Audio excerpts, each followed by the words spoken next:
Some people don't move because they're too comfortable. But some people don't move because they've finally understood the trap. The trap of believing that a bigger house automatically means a better life. The trap of confusing progress with appearance. The trap of thinking that the size of your property says something about your worth as a person. And this trap isn't unique to Brazil. Here in the United States, it has a name, an address, and a payment plan, and it's called the American Dream. The dream of the bigger house, on the better street, in the neighborhood that others will respect. But what nobody tells you is that for many people this dream has turned into a nightmare with payments lasting 30 years. If you've lived in the same house for years and never subscribed to this channel, now's the time. Click subscribe now, because what we talk about here regarding money, behavior, and financial freedom is the kind of thing that makes you rethink decisions that could cost you years of your life. And comment below, where are you watching this video from? Tell me your city or state. I want to know who's here. Now answer me this honestly. Have you ever been ashamed of your home? Have you ever looked at your old kitchen and felt uneasy when someone came to visit? Have you ever avoided posting photos of your home because the walls lack texture, the sofa is old, and the floor is plain? Have you ever felt that pang when a relative asked, with that hurtful smile, "Do you still live here?" This feeling has a name. It's not failure, it's social pressure disguised as ambition.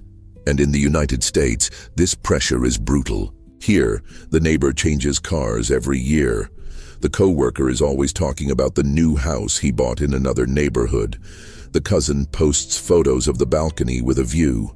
The sister-in-law completely redid the kitchen and posted it on Instagram with a nice filter and a caption expressing gratitude. And you find yourself looking at your same old house with the dripping faucet, the creaking gate, the paint that needs retouching, and you start to believe you've been left behind. But what if I told you that you might not have been left behind? What if I told you that while your neighbor was posting pictures of their new house, you were unknowingly building something far rarer, freedom? Let's talk about something that almost no one has the courage to say out loud. Most people who move house in the United States don't do it because they need to. They do it because they need to prove something. Proving to the boss that you succeeded, proving to your parents that you didn't fail, proving to your school friends that you've improved your life, proving to Instagram that life is going well, proving to yourself, this is the most dangerous, that you're no longer poor. And then comes the financing, then comes the 30-year mortgage, then comes the feeling of victory that lasts for a few months, until the reality of the monthly payment starts to weigh more than the satisfaction of having the new house. Because a bigger house isn't just a bigger house, it's more property tax, it's more insurance, it's a higher energy bill, it's more maintenance. It's new furniture because the old furniture doesn't match the new space. It's the invisible pressure of maintaining a standard you didn't have before and that you can't let go of now because the debt won't let you. It's not about getting a bigger house. It's about reorganizing an entire life around a mortgage payment. Think of two neighbors. The first one is 42 years old, works hard, saved some money, and decided to buy a bigger house in a better neighborhood. He took out a 30-year mortgage, renovated the kitchen, bought a new sofa, custom-made cabinets, and a bigger TV for the larger living room. He posted everything. He received congratulations. He felt that good feeling of having made it. But 3 months later, he can't take a vacation because the mortgage payment is relentless. You can't quit the job you hate because the job pays the mortgage. She can't help her son with college because the money is already earmarked. Every time an unexpected expense comes up, and it always does, your heart aches. From the outside, it looks like he won. Inside, he's trapped. The second neighbor is the same age. He's lived in the same house for 15 years. The paint is a bit old. The garage is simple. The neighborhood isn't one of the most fashionable. He heard the comments, he felt the pressure, but he stayed, and over the years he paid it off. He saved. When a crisis came, and crises always come, he didn't panic. When his son needed help, he was able to help. When he wanted to spend some time without working so much, he had that choice. From the outside, it looks like it's been standing still. Inside, he's the only one of the two who has true freedom. Silent victories rarely appear on social media, but they do appear in real life, in the choices you are able to make, in the sleep you are able to get. Are you enjoying this content? Leave a like now. This simple gesture really helps the channel reach more people who need to hear this. And comment below. Have you ever felt pressured to move house or change neighborhoods? Tell me about it. Now let's talk about the pain that remains hidden. Because it's not just about money. Here in the United States, especially in immigrant communities, in Latino families, in Black families, in families that came from nothing and struggled to have something, there is a specific and very cruel pressure. The pressure to prove that you are no longer poor. It's not just about wanting comfort. It's about wanting to erase a shameful past. It's about wanting your children not to go through what you went through. It's about wanting your proud parents to see that it was all worthwhile. It's about wanting the world to stop seeing you as someone who is just starting out. And the house becomes a symbol of all of that.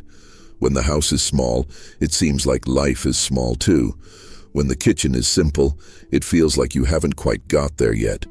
When the neighborhood isn't the same as everyone else's, it feels like you lost a race you didn't even know you were in.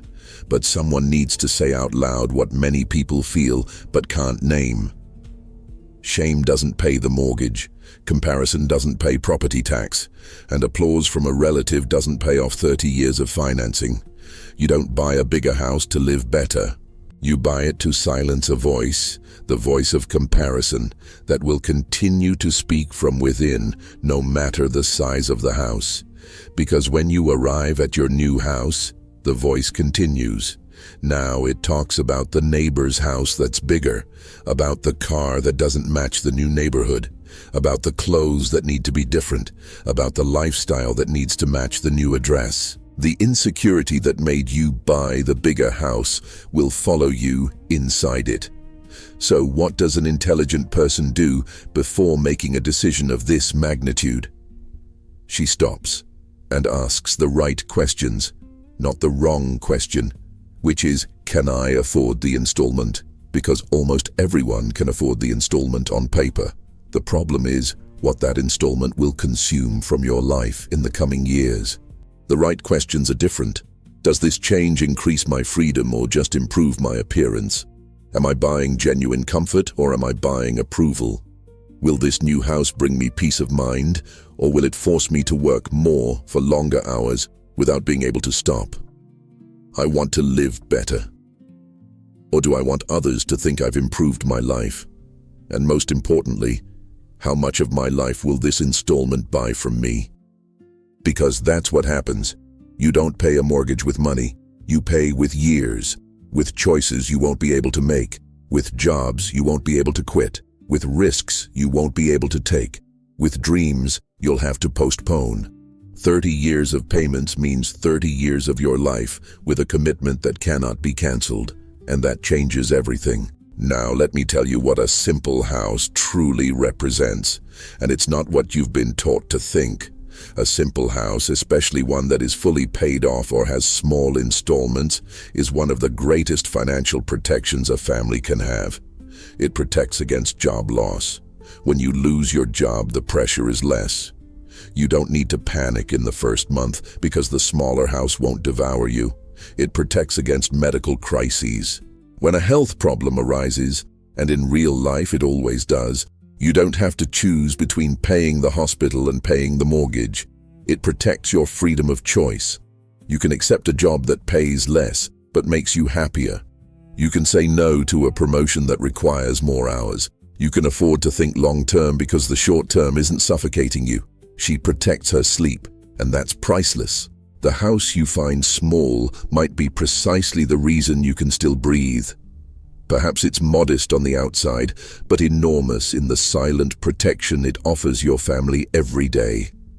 Living simply is not a sign of weakness. It's one of the most sophisticated forms of financial resilience that exists. It's important to say something, because this channel doesn't romanticize poverty and doesn't say that anyone should move.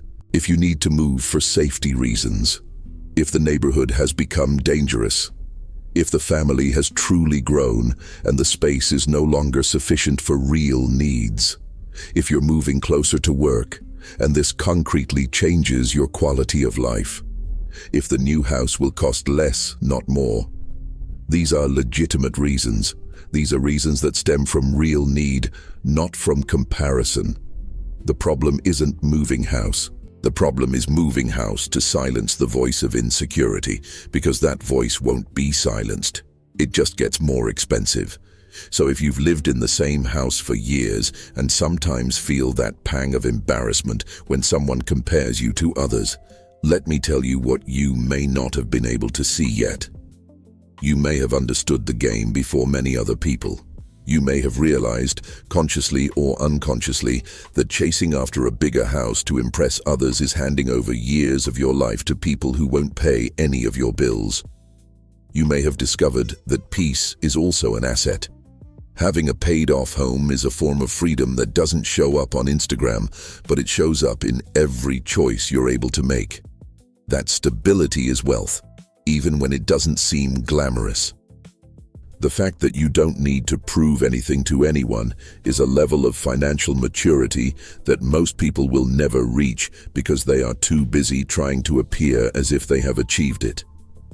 Living simply in the United States, in a country that sells you luxury in every advertisement, every TV series, every social media feed, is an act of resistance. And resilience requires strength, not weakness. The person who doesn't change houses may not have been left behind. Maybe she stopped chasing a lie. True evolution isn't always about changing a dress. Sometimes it's about staying in the same place, with less fear, less debt, more peace, and more control over one's own life. While those burdened with debt buy bigger houses to appear free, the wise learn that freedom begins when the house stops controlling their lives. Now tell me in the comments, how many years have you lived in the same house? And what's one thing about it that no bigger house could replace? Or tell me, have you ever felt ashamed of your simple home? And today, looking back, do you realize that maybe it protected you from a debt that would have changed everything? Leave a like on this video if it touched on something real for you. This really helps the channel to continue bringing this type of conversation that most people are afraid to have. And before you leave, there's a video playing on the screen now. It continues this conversation exactly. You'll want to watch it. Until then.